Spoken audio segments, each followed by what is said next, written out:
بشيخنا الكميل هو أبو فتح العارفين محمد عود من إسحاقي وله غفران الله.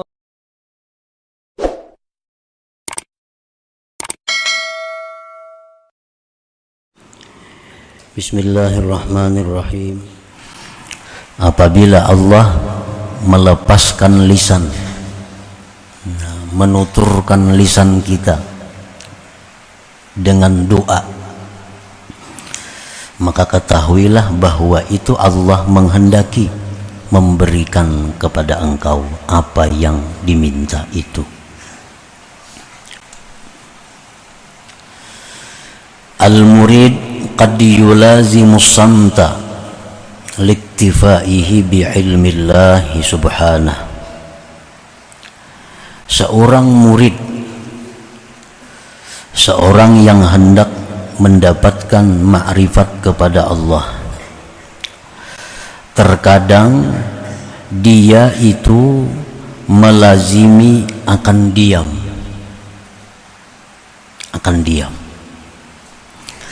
karena sudah merasa cukup dia dengan ilmu Allah subhanahu wa ta'ala.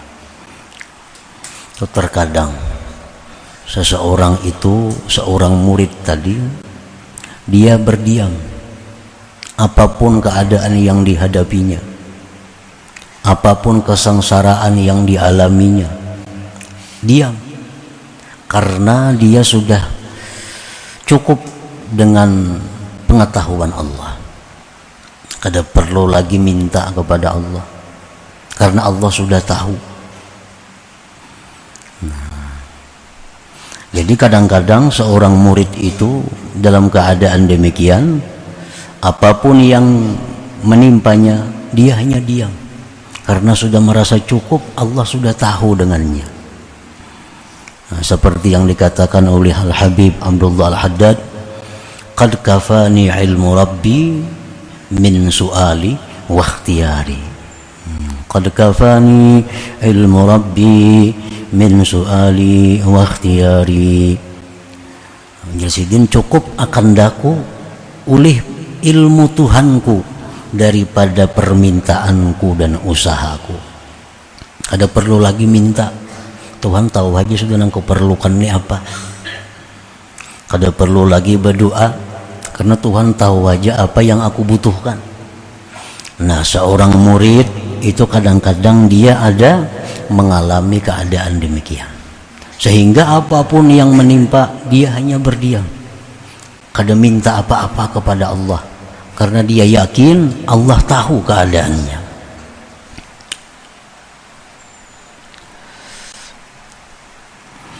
Famata atlaqallahu lisanahu bid-du'a bi syai'in tajalla fi qalbihi falya'lam anna Allah ta'ala arada an yu'tiyahu ma talaba minhu. Nah, di saat seorang murid tadi diam, kada berdoa kepada Allah, padahal macam-macam masalah yang dihadapinya, di saat dia diam itu, kenapa dalam hatinya ada muncul keinginan untuk berdoa dan lisannya pun terlintas doa, maka itu pertanda bahwa Allah akan memberi apa yang dia minta itu kepada Allah subhanahu wa ta'ala. Nah, kenapa biasanya kada pernah ada hendak minta-minta lawan Tuhan?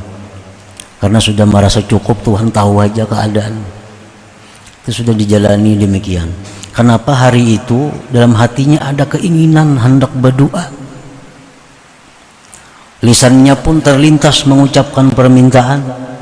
Nah, itu berarti Allah subhanahu wa ta'ala menghendaki memberikan apa yang dia minta itu. Ini bujur-bujur ngarannya, doanya itu dari Allah, bukan dari nafsu. Nah, bila doa itu memang datangnya dari Allah, lalu terlintas di hatinya, lisannya menuturkan apa yang di hatinya, maka itu Allah akan mengabulkan.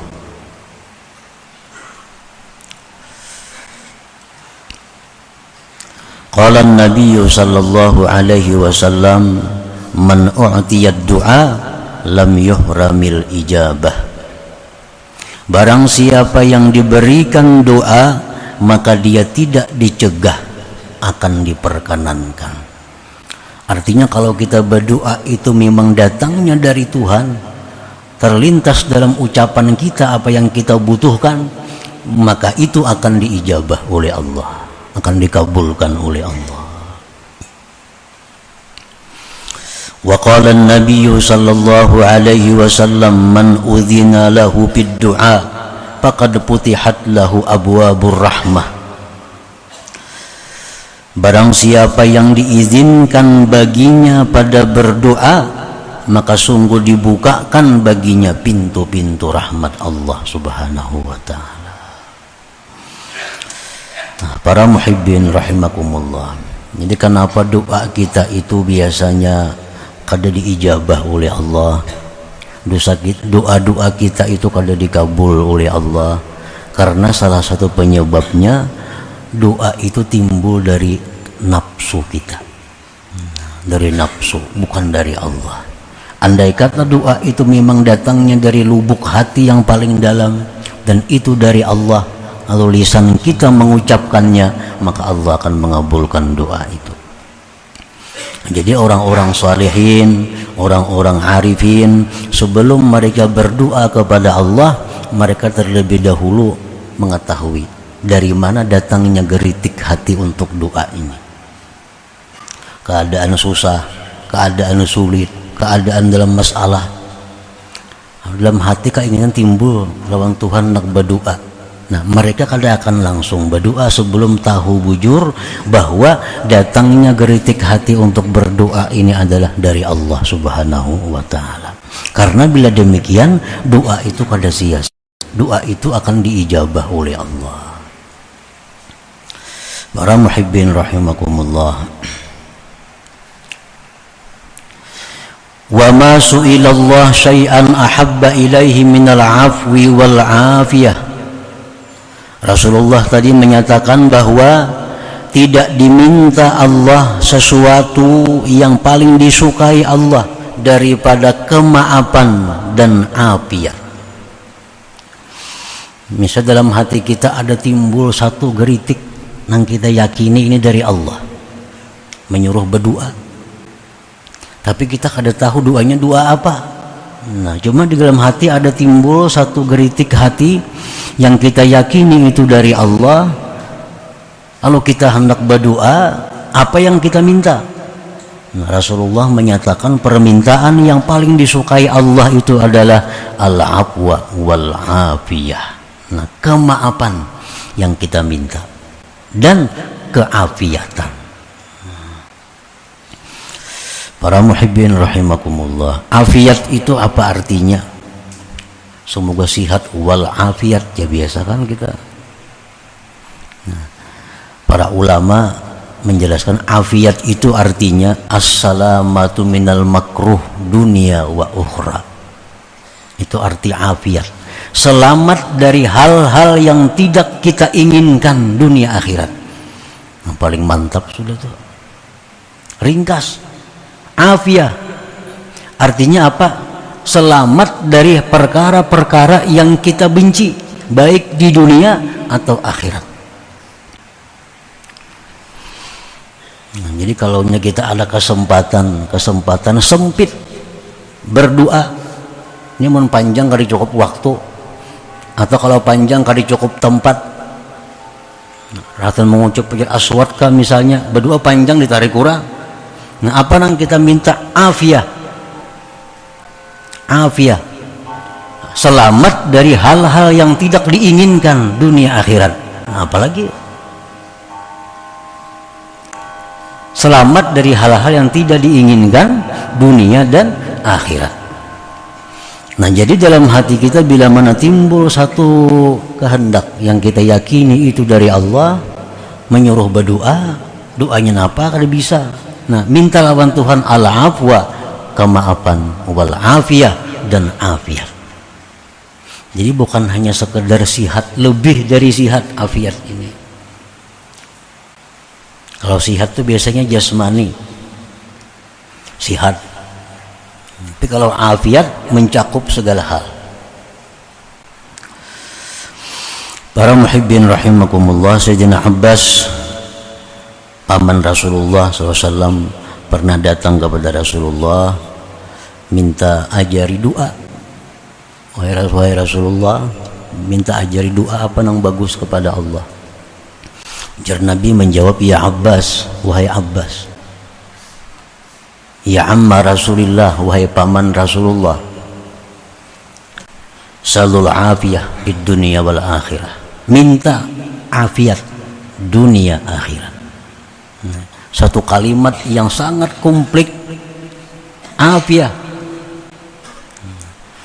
Dalam sujud kita berdoa, nah itu kan sempit waktunya. Atau di waktu-waktu mustajab di hari Jumat, kadang-kadang sempit waktunya. Nah, apa yang paling tepat kita minta? Afiah. Selamat dari hal-hal yang tidak diinginkan. Rasulullah SAW bersabda kepada seorang laki-laki, fa iza u'tita al-'afiyah fid dunya wa u'titaha fil akhirah faqad ablahta. Ujar Nabi, wahai laki-laki, bila engkau diberi Allah afiat di dunia, afiat di akhirat, maka engkau orang yang beruntung sudah. Orang beruntung. Nah, para muhibbin rahimakumullah, permintaan orang arifin ini merupakan paling baik permintaan. Abdalud doa, ini paling abdal doa.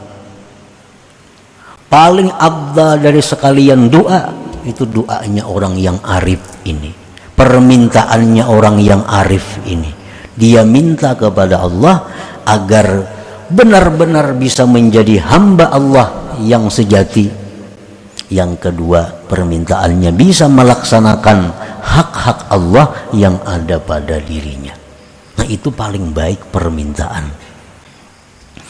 Nah, para muhibbin rahimakumullah, dari keterangan-keterangan para ulama yang telah lalu dapat kita ambil kesimpulan bahwa permintaan atau permohonan seorang hamba kepada Allah itu jadi 4 macam.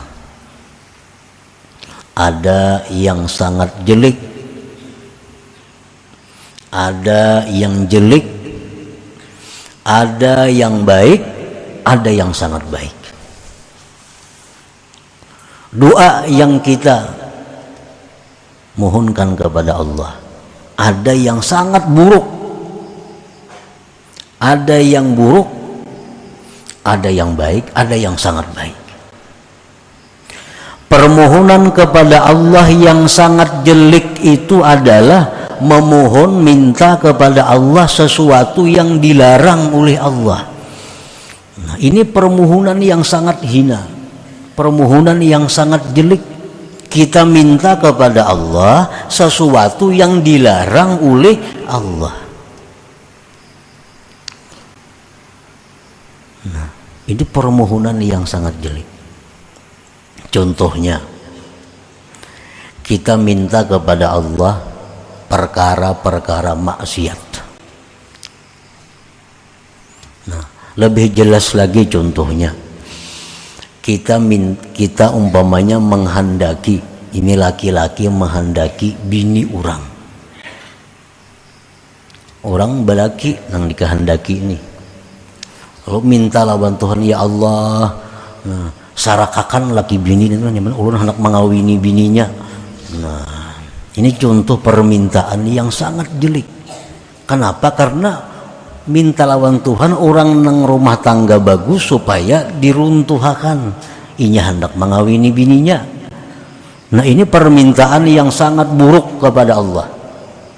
Kalau ini permintaan kabul, ini bukan rahmat tapi istidraj dari Allah, itu lanjuran dari Allah.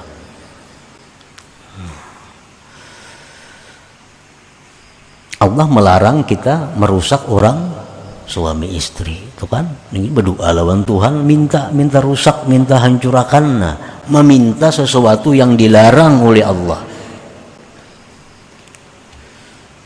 Banyak contoh-contohnya itu. Pokoknya sesuatu yang dilarang oleh Allah jangan diminta lawan Allah, karena itu sejahat-jahat permohonan, sejahat-jahat doa.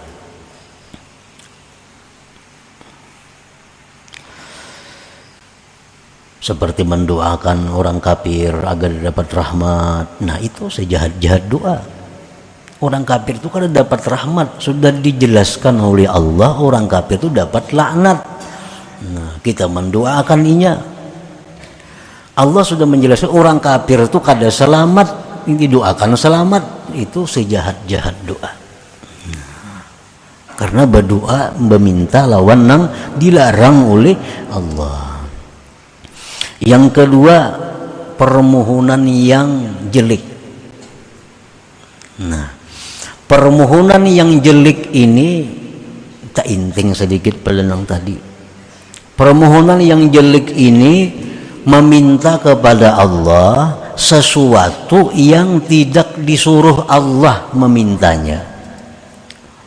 Nah, minta kepada Allah sesuatu yang mana Allah kadang menyuruh kita minta itu. Contohnya minta sugih. Ya Allah, jadikanlah hamba orang sugih. Ya Allah, jadikanlah anak hamba ini orang kaya raya. Nah, ya Allah, jadikanlah anak hamba ini kena jadi gubernur umpamanya. Ini permintaan yang jelek, permintaan yang jahat. Kenapa disebut permintaan jahat? Karena Allah kadada menyuruh kita ini jadi orang sugih, kadada sugih harta. Allah kadada menyuruh supaya kita ini jadi kepala daerah, kadada. Kita minta itu, nah itu permohonan yang sangat jelek. Kenapa lagi? Anak berdagang, turun mulai, ya Allah mudahan hari ini payu berdagang. Itu permintaan yang jelek. Allah kadang nyuruh minta supaya payu tuh kadang. Nang disuruh Allah kita minta rezeki yang halal, yang luas, yang membawa kepada ibadah. Nah itu disuruh. Mungkin kita berdagang berdoa, ya Allah mudahan hari ini dapat rezeki yang halal, yang luas, yang membawa kepada ibadah. Nah itu permintaan kan yang bagus itu. Kalau mudahan hari ini payu berdagang, itu permintaan nang kada bagus ngarannya. Permintaan nang jelek lawan Tuhan, karena Tuhan kada menyuruh itu. Nah, yang ketiga, permintaan yang baik. Seperti dalam hikmah yang terdahulu, hikmah ke-73, rasanya khairu ma tatlubuhu minhu ma huwa talibuhu minka. Minta kepada Allah sesuatu yang memang disuruh Allah kita minta. Nah itu bagus. Kita minta lawan Allah masuk surga, memang Allah nyuruh kita masuk surga. Ya Allah, janganlah kami masuk neraka, memang Allah melarang, mencegah kita jangan masuk neraka. Ya Allah, berilah hamba ini ilmu yang bermanfaat, memang Allah menyuruh kita jadi orang alim. Ya Allah, ampunilah dosa-dosa hamba, memang Allah menyuruh kita supaya tobat dari dosa. Nah minta seperti itu lawan Allah, baik itu baik, karena Allah menyuruh minta itu.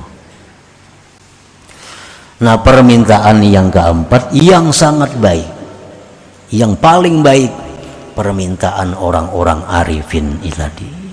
Pertama, minta kepada Allah agar dijadikan hamba Allah semata. Hanya hamba Allah semata. Ya Allah, jadikanlah aku ini hamba Engkau semata. Yang kedua, ya Allah, berikan hamba kekuatan untuk bisa melaksanakan hak-hakmu yang ada pada diri hamba ini. Nah itu permintaan yang paling baik. Kenapa disebut itu paling baik? Karena kalau itu kabul permintaan kita, ibadah kita satu malam itu sama bernilai ibadah orang yang berjuang fisabilillah 40 tahun. Kalau kita ini bujur-bujur hamba Allah nang sejati, Kita mampu melaksanakan hak-hak Allah pada diri kita. Ibadah kita 1 malam lebih baik daripada ibadah 40 tahun orang yang berjihad fi sabilillah. Nah, maka ini permintaan yang paling baik, afdalud doa, paling afdal permintaan orang arifin tadi. Terima kasih Anda telah menyaksikan ceramah dari Kiai Haji Muhammad Bahit. Semoga bermanfaat. Jangan lupa subscribe, like, share, dan komen.